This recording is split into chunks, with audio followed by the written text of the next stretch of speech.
Live and local with coverage you can count on. This is WNEM-TV5 News at 5:30. Well, they say if it's bad to drink, I don't think that's good for nobody. And that's really bad for the schools itself. Mounting concerns about lead in a local city's water system have schools taking action to keep your kids safe. Starting this week, parents in Flint are being told to send their kids to school with bottles of water. That's because Flint Community Schools will no longer serve them tap water following a lead advisory issued by the city. TV5's Elena Holland has the story. I don't want to get sick. Nishaya Bradshaw and her mother, Twyla, packed an extra item in her lunchbox today, a water bottle. This comes after the Flint School District told parents the water fountains are now off limits. I pack her lunch every day, so she don't drink Flint water, period, no more after this whole water thing. I just can't deal with it. But asking parents to bring water bottles for their kids is putting a strain on some parents, especially on their wallets. It is pretty expensive. Yep.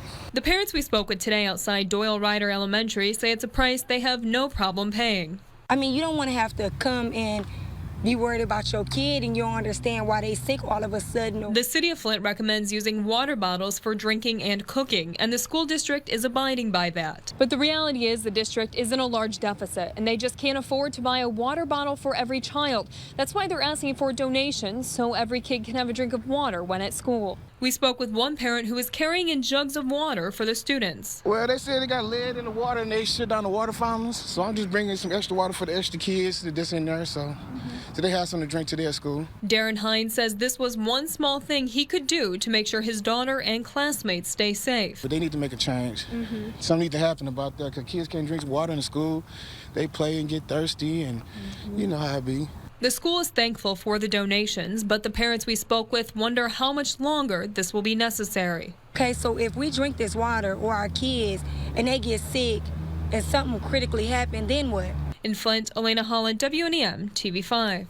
Even if you're not a parent, the students could use your help. Bottled water donations can be dropped off at any school from 9 to 3:30 on weekdays. And don't forget to count on TV5 for continuing coverage of Flint's water woes. Coming up tonight at 6, find out how the problem is bringing neighbors together to lend each other a helping hand. A live look now over the city of Saginaw, where it might actually start feeling like fall. We might even see some rain before the day is over. Here's meteorologist Chris Easlick with a look at your forecast. Hey there, Chris. Hey there, Meg. Yeah, we finally are seeing the rain showers again. When was the last time we saw those? It's been a while. Let's take you right to your First Warn 5 Sky Tracker. Some of you seeing the rain showers as we go into the early evening hours tonight. You can see mainly between north of the Tri-Cities and south of the Tri-Cities around the I-69 corridor and then in our classic spots up near Houghton Lake. But these are just the precursor to the bigger event, which is off to our west, a cold front that's going to move through sometime tonight and into the day tomorrow before things quiet down once again, and we'll see very nice conditions moving forward. Here is your current conditions right now: 77 degrees in Saginaw, 78 degrees in Flint. Let's take you over to Mount Pleasant, where it's currently 78 degrees, and also 78 degrees in Bay City. Here is the next 5 hours. It looks worse than it actually is. Temperature is going to be steady overnight. Just keep the chance of that light rain shower in there going through the overnight hours. Let's take you through the next 3 days, and we are in for a cool down after the rain moves out tomorrow. Expect temperatures in the lower 60s the next couple of days. And if you are, we did see those moon pictures, but this is a different picture. This was sent to us from Howard Sharper from the Shiawassee Wildlife Refuge. And this is a good indication that fall is just around the corner. Plenty of good colors there. Let's put everything together for your headlines tonight. Scattered rain overnight. Then tomorrow's a day of 2 halves.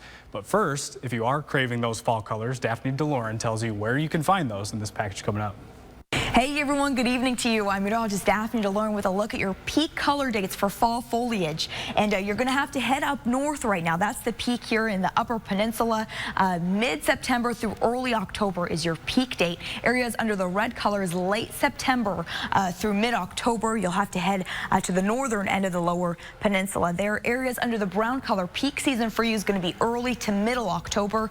And then last but not least, areas under the yellow color, middle to late October. So you're one of the later dates there, but overall it's coming soon here. So if you're not headed up north, you'll have to wait a little bit longer for the lower end of the Lower Peninsula. For now, I'm meteorologist Daphne DeLorean with your peak color dates. Back to you. Thank you, Daphne. By the way, we want to see your pictures of fall foliage. Just post them on our Facebook page or send them in an email. A neighborhood crime alert. Grounds crews at a local golf course are scratching their heads this evening, wondering why someone tore up their green over the weekend. The vandals struck the Timbers course in Tuscola County. TV5's Craig McMorris has a look at the damage. The first word that came to my mind was idiots. Tim Sheridan's reaction when he saw this, the 16th hole on the Timbers golf course all ripped up. Sheridan is the superintendent of the course. He's been working and managing golf courses for 3 decades and never dealt with anything like this. This is way beyond anything that I've ever seen before, and with 30 years in the business, I've actually seen quite a bit of vandalism. Apparently a foursome on the course gouged, ripped, and shredded the green for some unknown reason. Their tools of choice? I can tell for sure an iron and most likely a putter based on the shape of the divots and the way they're formed. Actually, probably a left-handed person was involved. Sheridan doesn't have an estimate on how much it will cost to repair the green, but we're talking thousands of dollars. It could take a few weeks to get this looking halfway decent. A sheriff's deputy showed up this morning to scope out the scene and investigate the case. A couple of regulars at the course found the vandalism incomprehensible. I think it's ridiculous that somebody would vandalize something that's made for the public to enjoy. I mean, if you're having a bad day, don't take it out on a course. Break your clubs and throw them away. Sheridan says whoever tore up the screen should just turn themselves in because eventually the perpetrators will get caught. We have some pretty good leads. Reporting from Tuscola County, Craig McMorris, WNEM-TV 5. If you know anything about the vandalism, you're asked to call the Tuscola County Sheriff's Office. Across Michigan, Amazon has come to the Motor City. The online retailer opened its new corporate office in Detroit today. The company says the downtown location will soon be one of its main hubs, employing software developers, engineers, and advertisers. The number one reason is because of the talent in this city and this state. This is one of the biggest and best engineering hubs in the world, and we have an incredible amount of technology talent. During the announcement, Amazon also donated $10,000 and 30 Amazon Fire tablets to Detroit Public Schools. Some state lawmakers are hoping to create nearly $1 billion in middle-class tax credits by reducing tax incentives for businesses. State Democrats unveiled their plans for several tax credits today, including a $400 per child credit and a college affordability credit. Democrats also want to reinstate a credit for seniors and expand a credit for some homeowners. Republicans question the state's ability to fund that plan. Starting tomorrow, you have another chance to become a millionaire. The Michigan Lottery is launching the new Ultimate Millions instant game. Each $20 ticket has 25 chances to win up to $2 million.